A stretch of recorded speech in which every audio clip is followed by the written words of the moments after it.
Good morning students. Online classes में आपका स्वागत है। इस वीडियो में हम बात करने वाले हैं उत्तल दर्पण द्वारा बनने वाले प्रतिबिंब की स्थितियाँ। हम सीखेंगे चित्र बनाना और प्रतिबिंब की प्रकृति और स्थिति किस प्रकार से दर्शाई जाती है। आइए वीडियो को स्टार्ट करते हैं। ये वीडियो है कक्षा 10 के लिए, विषय विज्ञान, साइंस, फिजिक्स, चैप्टर 10 प्रकाश, परावर्तन तथा अपवर्तन। इससे पिछली वीडियो में अवतल दर्पण द्वारा बनने वाले प्रतिबिंब की 6 स्थितियों के बारे में जाना था और हमने उनको चित्र सहित दर्शाना सीखा था। आइए प्रश्न संख्या 9 की ओर बढ़ते हैं। उत्तल दर्पण द्वारा प्रतिबिंब बनने की दो स्थितियों को साफ एवं स्वच्छ स्पष्ट चित्रों की सहायता से समझाइए। इसका उत्तर हम बोर्ड की परीक्षा में इस प्रकार से लिखेंगे। उत्तल दर्पण द्वारा प्रतिबिंब बनने की दो स्थितियां साफ एवं स्पष्ट चित्रों की सहायता से इस प्रकार समझाई जा सकती हैं। स्थिति 1, जब वस्तु अनंत पर हो। आइए इसको हम चित्र की सहायता से समझते हैं।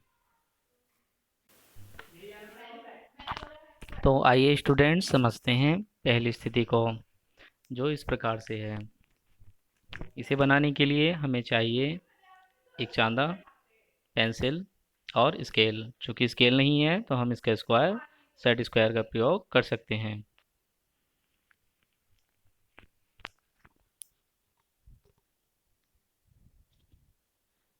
तो हम फिर से वही कार्य करने वाले हैं स्टूडेंट्स। सबसे पहले हमें एक दर्पण बनाना होगा, उत्तल दर्पण। हम चांदी की सहायता से एक उत्तल दर्पण बना लेंगे।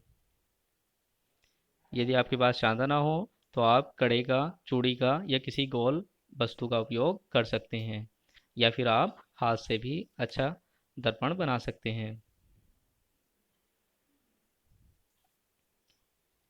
ये दर्पण की मुख्य अक्ष है और चूंकि ये उत्तल दर्पण है तो बताइए इस दर्पण के भीतरी भाग में पेंट किया जाए अथवा बाहरी भाग में।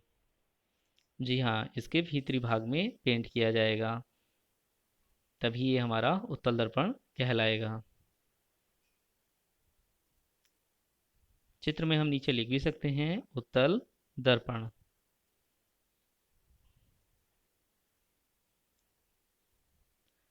ये बिंदु ध्रुव P होगा और हम मुख्य फोकस बिंदु बनाएंगे। मुख्य फोकस बिंदु,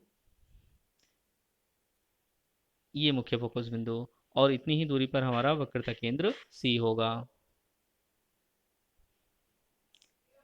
आइए स्टूडेंट्स अब हम चित्र बनाना सीखते हैं। पहली स्थिति है जब वस्तु अनंत पर हो। अनंत पर अर्थात बहुत दूर हो। उनके कहने का अर्थ यह है कि वस्तु फोकस दूरी या वक्रता केंद्र इस दूरी से भी कहीं अधिक दूरी पर हो। मान लीजिए वस्तु यहाँ पर है, अनंत पर है अर्थात यहाँ पर है। अनंत से चलने वाली प्रकाश की किरण समांतर होती हैं।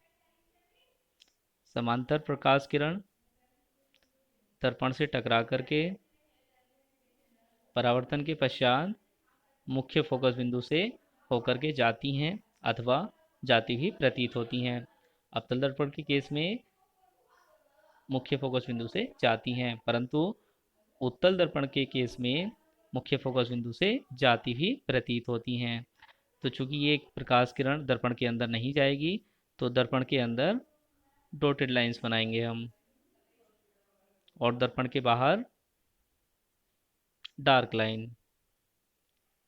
ये प्रकाश किरण परावर्तन के पश्चात इस मार्ग पर लौट जाएगी, इसी माध्यम में वापस लौट जाएगी, परंतु हमें ऐसा प्रतीत होगा कि ये प्रकाश किरण मुख्य फोकस बिंदु F से होकर के आ रही है।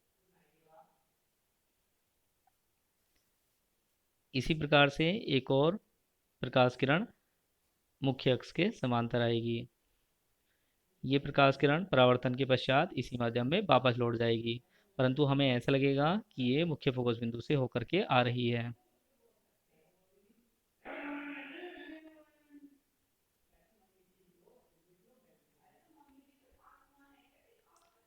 तो इस प्रकार से हम बना सकते हैं चित्र।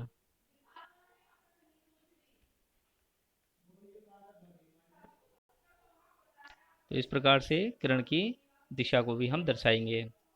तो इस प्रकार से हमारा प्रथम स्थिति में चित्र बन करके तैयार हो गया है। तो स्टूडेंट्स, आइए इसके प्रतिबिंब की बात समझते हैं। स्टूडेंट्स, इस प्रकार से प्रथम स्थिति जब वस्तु अनंत पर हो तो हमें यह चित्र प्राप्त हो जाएगा। आप भी अपनी कॉपी में इसी प्रकार से अच्छा चित्र बना लेंगे, और यदि कोई प्रॉब्लम आएगी तो आप व्हाट्सएप पर तुरंत मैसेज भेज देंगे, उसका समाधान आपको उपलब्ध करा दिया जाएगा। तो इस प्रकार से आइए समझते हैं प्रतिबिंब की क्या स्थिति है। देखिए, चूंकि प्रकाश किरणें वास्तव में नहीं मिल रही है, और पिछली वीडियो में हम यह बात समझ चुके हैं कि जब प्रकाश किरणें वास्तव में नहीं मिलती हैं और मिलती हुई प्रतीत होती हैं तो प्रतिबिंब आभासी होता है। तो अर्थात यह प्रतिबिंब आभासी होगा, वस्तु से बहुत छोटा होगा, बिंदु रूपी होगा, और दर्पण के पीछे प्राप्त होगा। देखिए यहाँ पर इस प्रकार से लिखा भी गया है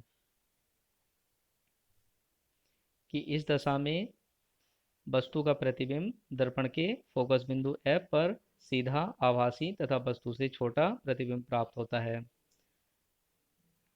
साथ यदि आप साथ के साथ नोट नहीं कर पा रहे हैं और बाद में नोट करना चाहते हैं तो आप इस स्क्रीन का स्क्रीनशॉट ले लीजिए। आइए हम आगे बढ़ते हैं स्थिति 2 की ओर। जब वस्तु अनंत के अतिरिक्त अन्य किसी स्थान पर हो। तो आइए स्टूडेंट्स, स्थिति 2 की ओर चलते हैं। स्थिति 2 में आप यहाँ देख सकते हैं कि यहाँ हमने एक दर्पण बनाया है जो कि उत्तल दर्पण है, और इस दर्पण का मुख्य फोकस बिंदु F और C बनाए हैं। ये सब चीज़ें हम पहले सीख चुके हैं। चूंकि स्थिति इस प्रकार है कि जब वस्तु अनंत के अतिरिक्त अन्य किसी स्थान पर हो। तो अन्य स्थान का अर्थ है कि हमें यहाँ इसकी वस्तु की स्थिति यानी कि इसकी दूरी का पता नहीं है, कितनी भी दूरी पर वस्तु हो सकती है। तो हमने कहीं भी वस्तु बना सकती है, आप यहाँ भी बना सकते हैं और यहाँ कहीं भी बिंदु पर बना सकते हैं। तो मुख्य अक्ष के समांतर चलने वाली प्रकाश की किरणें परावर्तन के पश्चात दर्पण के फोकस बिंदु से होकर के जाती हैं अथवा जाती हुई प्रतीत होती हैं। क्योंकि ये दर्पण उत्तल दर्पण है तो जाती हुई प्रतीत होंगी। तो इस तरीके से स्टूडेंट्स आप देख सकते हैं कि मुख्य अक्ष के समांतर चलने वाली प्रकाश की किरण मुख्य फोकस बिंदु F से जाती हुई प्रतीत होती है। तो आप भी इसी तरीके से डॉटेड लाइंस बनाए यहाँ पर, और यहाँ पर डार्क लाइंस बनाए, और डार्क लाइंस पर प्रकाश की किरण की चलने की दिशा को प्रदर्शित करें। तभी बोर्ड में आप अच्छे अंक प्राप्त कर पाएंगे। छोटी छोटी मिस्टेक से स्टूडेंट्स मार्क्स कई बार कट भी जाते हैं और नहीं भी कटते हैं, तो हमें ये छोटी मिस्टेक नहीं करनी होगी। तो अगली प्रकाश किरण जो कि वक्रता केंद्र से होकर के जाती है और वो अपने ही मार्ग पर वापस लौट जाती है। तो हमें ऐसा लगेगा कि ये प्रकाश किरण वक्रता केंद्र सी से होकर के आ रही है, परंतु ये प्रकाश किरण दर्पण के अंदर नहीं जा पाएगी, दर्पण के बाहर ही अपने मार्ग पर वापस लौट जाएगी। यहाँ देखिए स्टूडेंट्स, ये दोनों प्रकाश किरणें इस बिंदु पर आपस में एक दूसरे को कट कर रही हैं। तो हम इस बिंदु को ऐसे मिला लेंगे और ये हमारा प्रतिबिंब होगा। कोशिश करें ये डॉटेड लाइन से हो। यहाँ डार्क हो गया है लेकिन आप डॉटेड लाइन से मिलाएंगे, क्योंकि ये वास्तव में प्रकाश किरणें एक दूसरे को नहीं काट रही हैं, ये काटती हुई प्रतीत हो रही हैं। तो यह प्रतिबिंब आभासी प्रतिबिंब होगा। देखिए, यह प्रतिबिंब सीधा है और वस्तु से छोटा है और दर्पण के पीछे प्राप्त हुआ है। आइए यहाँ पर समझते हैं। इस दशा में वस्तु का प्रतिबिंब फोकस बिंदु F पर, सॉरी, ये स्टूडेंट्स पिछली स्थिति आ गई हमारे पास, मैं इसको अभी चेंज करता हूँ। यह है ये वाली स्थिति। तो यहाँ पर देखिए प्रतिबिंब की क्या स्थिति है। प्रतिबिंब की स्थिति इस प्रकार है कि इस स्थिति में वस्तु का प्रतिबिंब दर्पण के पीछे, ध्रुव तथा फोकस बिंदु के बीच में सीधा, आभासी तथा वस्तु से छोटा प्रतिबिंब प्राप्त होता है। इस प्रकार से आप इसको समझ सकते हैं।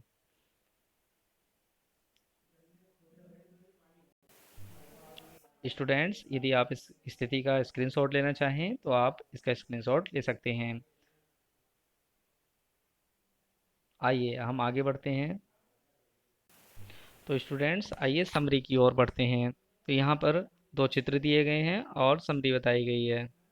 समरी इस प्रकार से है कि हम सारणी अपनी चित्र उसमें बनाएंगे, कॉपी में, फेयर कॉपी में। और ये इस सारणी में देखिए किस प्रकार से लिखेंगे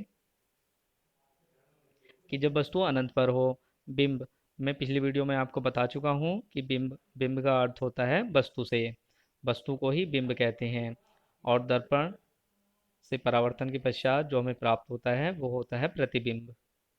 तो यहाँ बिंब की स्थिति स्थिति अनंत पर है। बिंब की स्थिति अनंत पर है तो प्रतिबिंब दर्पण के पीछे फोकस बिंदु पर, और उसका स्वरूप होगा आभासी और सीधा। प्रतिबिंब का आकार अत्यधिक छोटा और बिंदुवत, बिंदु के आकार का प्राप्त होगा। इसी प्रकार से जब वस्तु अनंत और ध्रुव के बीच किसी अन्य स्थान पर हो, तो दर्पण के पीछे और ध्रुव तथा फोकस के बीच में इसका प्रतिबिंब प्राप्त होगा। प्रतिबिंब सीधा और आभासी होगा, छोटा होगा। तो आप इस स्थिति का भी, इस सारणी का भी स्क्रीनशॉट ले लीजिए और इसको अपनी कॉपी में नोट कर लीजिए। आशा करते हैं आप घर पर हैं, सुरक्षित हैं और पढ़ रहे हैं, बोर्ड के एग्ज़ाम्स की तैयारी कर रहे हैं। तो किसी भी क्वेरी के लिए आप व्हाट्सएप पर किसी भी समय अपना प्रश्न अपने नाम या क्लास के साथ लिखकर भेज सकते हैं। इस वीडियो को हम यहीं तक रखते हैं और आशा करते हैं कि आप अपनी कॉपी में इनको नोट भी करते जा रहे हैं, क्योंकि किसी भी दिन आपकी कॉपी ऑनलाइन चेक करने के लिए कहा जा सकता है, इसलिए आप अपनी फेयर कॉपी बनाते रहिए। धन्यवाद।